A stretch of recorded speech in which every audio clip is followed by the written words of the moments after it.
एक मॉडर्न ज़माने के शेफ़ इत्तेफ़ाक से एक किताब के ज़रिए टाइम ट्रैवल करके 500 साल पीछे चली जाती है, साल 1525 में, यानी डायरेक्ट 16th सेंचुरी में, जिसका नाम है योंजियोंग। कहानी की शुरुआत होती है योंजी से, जिसे राजा के दरबार में पकड़ के लाया जाता है। दरबार का बड़ा-सा गेट खुलता है और हम पहली बार महाराजा ली क्योन को देखते हैं, जो जोसोन डायनेस्टी के किंग होते हैं। बेसिकली पहले कोरिया का नाम जोसोन होता है 16th सेंचुरी में और ये वहाँ के किंग होते हैं। योंजी हमें बताती है कि ये जोसोन डायनेस्टी के सबसे कठोर शासक हैं, जो खाने के बेहद शौकीन हैं। दरबार में मौजूद सभी लोग योंजी को मौत की सज़ा देने की डिमांड करते हैं, क्योंकि राजा उस पर इल्ज़ाम लगाते हैं कि कल रात इस औरत ने मुझे नशा कर देने वाला अजीब सा खाना खिलाया था, पर वो उसे तुरंत मारने के बजाय एक अलग फैसला सुनाते हैं। सज़ा के तौर पर वो योंजी को राज्य की मुख्य रसोइया घोषित कर देते हैं, यानी महल की हेड शेफ़। अपनी जान बचाने के लिए योंजी भी शर्त मान लेती है और फिर वो हमें बताती है कि कैसे वो 20th सेंचुरी से 500 साल पीछे जोसोन डायनेस्टी में टेलीपोर्ट हो गई। ला पॉल दौर फ्रांस का सबसे बड़ा कुकिंग कंपटीशन, जहां जीतने वाले को 1 मिलियन यूरोस और 3 स्टार रेस्टोरेंट में मिशेलिन हेड शेफ बनने का इनाम दिया जाता है। ये कंपटीशन फाइनल राउंड में चल रहा होता है, जिसमें लास्ट के 5 मिनट बचे होते हैं। हर पार्टिसिपेंट अपनी डिश को परफेक्शन से तैयार कर रहा होता है, तभी एक प्रॉब्लम हो जाती है। युंजी का स्टोव खराब हो जाता है और अब आखिरी के 4 मिनट बचे होते हैं, तभी वो देखती है कि पास के बास्केट में सूखी घास पड़ी है और वो उनमें आग जला के अपने डिश कुक करने लगती है। लास्ट के 1 मिनट में सभी कंटेस्टेंट अपनी डिश को सर्व कर चुके होते हैं, लेकिन योंजी पीछे रह जाती है। लास्ट के रिमेनिंग 2 सेकेंड में फाइनली वो बेल रिंग कर देती है, टाइम आउट। जजेस उसकी यूनिक कुकिंग टेक्निक और प्रेजेंस ऑफ माइंड से काफ़ी इम्प्रेस हो जाते हैं। जजेस के पूछने पे वो डिश का ओरिजिन बताती है कि ये स्टीक किसी मॉडर्न किचन की इन्वेंशन नहीं है, बल्कि ये जोसोन डायनेस्टी की रॉयल रेसिपी है, जिसे वहाँ के जालिम राजा ली ह्योन के लिए बनाया जाता था, जो खाने के काफ़ी शौकीन थे। अपनी हार्डवर्क और स्किल्स के बदौलत योंजी ये कंपटीशन जीत जाती है। वो ये गुड न्यूज़ अपने डैड को बताते हुए कहती है कि आज वो पेरिस से कोरिया वापस आ रही है। फ्लाइट के पहले डैड उसे एक काम देते हैं, जोसोन डायनेस्टी की ऐतिहासिक दस्तावेज ले आना, जो उन्होंने एक यूनिवर्सिटी के प्रोफेसर से कह के ऑलरेडी हॉस्टल के बाहर भिजवा दी होती है। योंजी को वो किताब मिल जाती है, जिसे लेकर वो फ्लाइट में चली जाती है। देखते हैं कि एक फ्लाइट अटेंडेंट आके योंजी को खाना सर्व करती है और वो खाने में से एक छोटा सा बटर का पैकेट और ब्रेड निकाल लेती है ताकि बाद में खा सके। वो हमेशा अपने साथ एक रेड चिली का सॉस कैरी करती है। आज का दिन कुछ खास था, क्योंकि आज साल का पहला सूर्य ग्रहण लगने वाला होता है। फ्लाइट के विंडो से ये नज़ारा साफ साफ दिखाई देता है और सभी पैसेंजर्स उसकी फ़ोटो लेने लगते हैं। तभी बगल में बैठे एक पैसेंजर के हाथ से कॉफ़ी लग के गिर जाती है, जिससे योंजी के कपड़े खराब हो जाते हैं और साथ ही वो बुक भी गीली हो जाती है। योंजी रेस्टरूम में जाके बुक्स के पेजेस साफ करने लगती है। साफ करते करते उसकी नज़र एक कविता पे पड़ती है। जैसे ही योंजी ये कविता पढ़ती है, अचानक फ्लाइट में एक जोर का टर्बुलेंस होता है और वो पीछे लगे आईने से जोर से टकरा जाती है। वो किताब हवा में खुल जाती है और उस पर लिखे सभी अक्षर हवा में अपने आप तैरने लगते हैं। अचानक किताब से तेज रोशनी आती है और योंजी पूरी तरह उस किताब के अंदर चली जाती है। मल्टीपल टाइमलाइन से ट्रैवल करते हुए वो 16th सेंचुरी में आ जाती है, एक घने जंगल के बीचों बीच। होश आने पर वो खुद को एक जाल में फंसा हुआ पाती है। अपने आसपास सिर्फ पेड़ और घना सन्नाटा। तभी हम राजा ली क्योन को देखते हैं, जो शिकार करने जंगल में आए होते हैं। वो बड़ी बेरहमी से एक हिरन पे तीर चलाते हैं और सिर्फ एक ही वार में वो वहीं मर जाता है। जैसे ही वो तीर चलाता है, उसकी आंखों के सामने एक बचपन का फ्लैशबैक दिखाई देता है, जिसमें उसकी माँ को एक झूठे अपराध के इल्ज़ाम में बंदी बनाकर ले जाया जा रहा था। वो बचाने की कोशिश करता है, लेकिन एक राजमंत्री उसे रोक देता है। आंखों के सामने मार दिया जाता है। उस दिन से लीजन के अंदर की सारी इंसानियत खत्म हो जाती है। महल के नियमों के हिसाब से राजा को कोई भी अनुचित काम सूर्य ग्रहण के दिन नहीं करना चाहिए, खासकर जानवरों का शिकार करना। लेकिन राजा ली क्योन इन बातों में यकीन नहीं करते और जानबूझकर वो शिकार करने चले जाते हैं। जब ये बात राजमाता को पता चलती है कि आज के दिन राजा शिकार पे गए हैं, तो वो काफ़ी चिंतित हो जाती हैं। ये किंग की ग्रैंड मदर होती हैं। महल की कुछ रानियां राजमाता को भड़काने की कोशिश करती हैं कि राजा ने महल का नियम तोड़ा है, तो आपको उन्हें सज़ा ज़रूर देनी चाहिए। लेकिन राजमाता उनकी बातों में नहीं आती। एक सेनापति राजा को रोकने की कोशिश करता है, लेकिन राजा बहुत ज़िद्दी होता है। उल्टा वो एक ऐसा ऐलान करता है कि जो सबसे ज़्यादा शिकार करके लाएगा, उसे इनाम मिलेगा। तभी एक मंत्री राजा को महल के नियम याद दिलाते हुए कहता है कि अगर आपने इस दिन शिकार किया तो आपको देवताओं का प्रकोप झेलना होगा या एक डायन भी प्रकट हो सकती है। आसमान में अचानक घना अंधेरा छा जाता है, यानी अब सूर्य ग्रहण लग चुका होता है। इधर योंजी की आंखें खुलती हैं किसी सुंदर चमकीली तितलियों की महक से।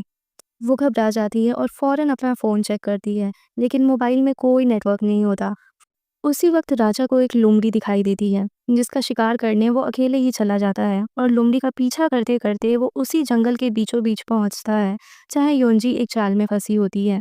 वो लोमड़ी उसी पेड़ के पीछे जाके छिप जाती है जिसमें वो जाल लगा था। अचानक राजा तीर चलाता है और तीर सीधा जाल की रस्सी पे आके लगता है, जिससे योंजी नीचे गिर जाती है, पेड़ के पीछे छिप जाती है। तभी योंजी देखती है कि काले घोड़े पे सवार एक आदमी उस पे अंधाधुंध तीर चलाए जा रहा है। उसके मॉडर्न कपड़े देखकर राजा को मंत्री की कही हुई बात याद आती है और वो योंजी को डायन समझ लेता है। योंजी समझाने की बहुत कोशिश करती है कि मैं एक शेफ हूँ, मैं इंसान हूँ, लेकिन राजा उसकी किसी बात में नहीं आता। जान बचाने के लिए योंजी भागने लगती है और पीछा करते करते दोनों पहाड़ी की एक चोटी पे आ पहुंचते हैं, जहाँ वो पहाड़ खत्म होता है, बस एक गहरी खाई जिसके नीचे एक झरना बह रहा होता है।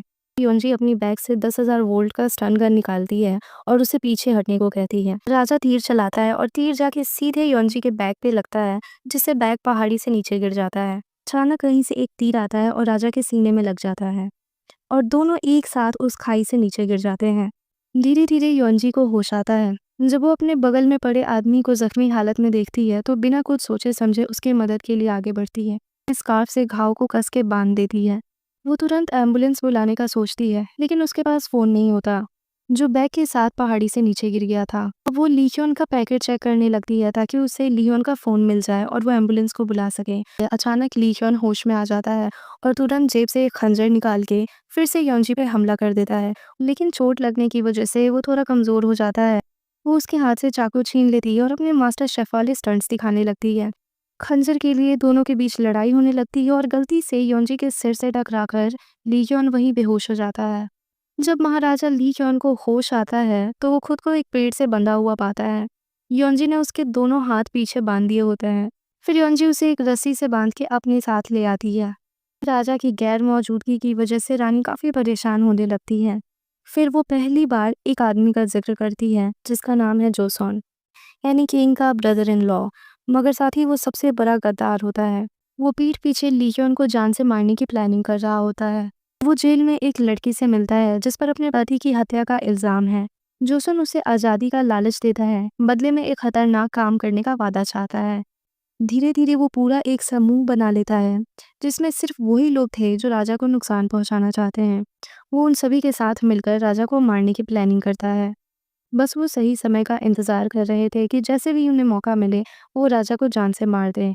लेकिन राजा अभी भी जंगल में फंसा होता है। से उसे अपनी सच्चाई बताता है कि मैं ही इस देश का राजा हूँ। लेकिन योंजी को लगता है कि ये किसी नाटक कंपनी से है जो राजा वाले कपड़े पहन के सच में खुद को राजा समझने लगा।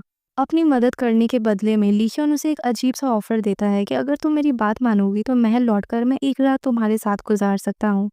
ये सुनते ही योंजी गुस्से से लाल हो जाती है क्योंकि उसे ये बहुत इंसल्टिंग लगता है। वो फिर राजा के सिर पे जोर से एक झटका मारती है और जंगल की ओर खींचते हुए ले चली जाती है। लियोन उसे बताता है कि वो अब जंगल के बीचों बीच एक जगह पे है जिसका नाम है गुनप्यो। ये जगह उसने खास अपने शिकार करने के लिए बनाई है, जहाँ किसी का भी रहना मना है।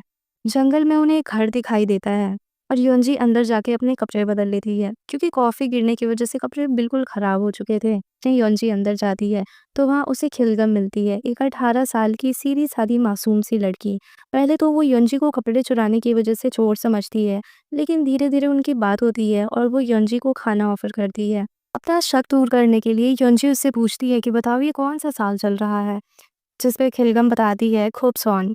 ये बहुत पुराने ज़माने में एक आसमानी तरीका है जिससे समय का पता लगाया जाता था। अब यहाँ जाके योंजी को थोड़ा-सा एहसास होता है कि वो 16वीं सेंचुरी में फँस चुकी है, यानी टाइम ट्रैवल करके वो समय में बहुत पीछे आ गई है। अब उसका सबसे पहला मकसद होता है अपना बैग ढूँढना।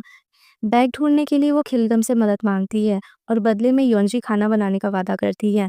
योंजी अपनी मॉडर्न स्किल्स का इस्तेमाल करके एक बहुत शानदार खाना बनाती है, जिसमें वो अपने पैकेट में रखे ब्रेड और बटर का इस्तेमाल करती है जो उसने फ्लाइट में रखा था। वो चिली सॉस भी ऐड करती है, जिससे खाना दिखने में बहुत अच्छा लगता है। योंजी खाना सर्व करके बाहर ले आती है जहाँ तीनों एक साथ बैठ जाते हैं। योंजी ने बड़े तमीज़ से उसे खाना ऑफ़र किया, लेकिन राजा ने खाना खाने से इनकार कर दिया, क्योंकि उसे शक था कि ये डायन उसे खाने में ज़हर मिला के दे रही है। इसीलिए वो योंजी को पहले खुद खाने को कहता है।